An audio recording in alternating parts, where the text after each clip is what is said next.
A Lava Jato ela ultrapassou o limite da investigação e entrou no limite da política. E o objetivo era o Lula. Em primeiro lugar, Lula disse que o objetivo da Lava Jato era Lula. Falso, fake news. Lula foi uma consequência de uma grande investigação que atingiu mais de 500 pessoas acusadas criminalmente só em Curitiba, mais de 170 pessoas condenadas criminalmente só em Curitiba.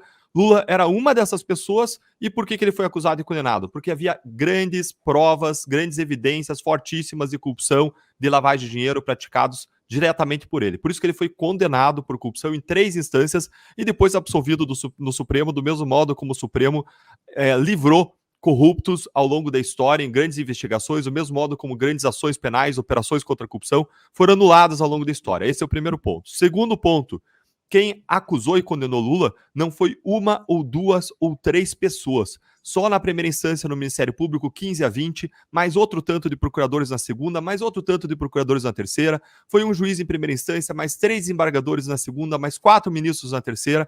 Essa teoria do Lula de que ele estava dentro de uma teoria conspiratória de um promotor, um juiz, isso é uma balela.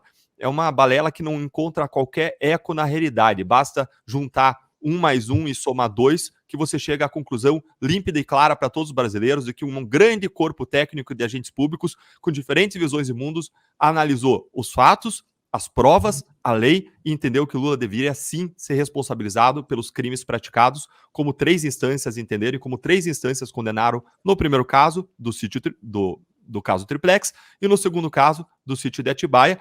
Lembrando que não se tratava de um triplex e de um sítio, sim de corrupção de dezenas de milhões na Petrobras, e com um recebimento de vantagem pessoal por meio de um triplex e de um sítio. Isso era apenas uma parte do todo. E o terceiro ponto é, Lula acusou a Lava Jato de ultrapassar o limite da política. Ora, o que Lula quer? Que quem está na política não possa ser investigado? Que quem está na política não possa ser condenado quando comete corrupção? É isso que ele quer? Se é isso que ele quer, ele precisa viver em outros países em que existem ditaduras de esquerda, em que os ditadores desviam bilhões e realmente eles não são acusados, eles não são condenados. Enquanto ele viver no meu Brasil, no país que é uma democracia, que é um Estado de Direito, que é uma república e que é um império da lei, sim, políticos, por mais graúdos que sejam, devem ser responsabilizados, devem ser acusados, devem ser condenados, devem pagar pelos seus crimes.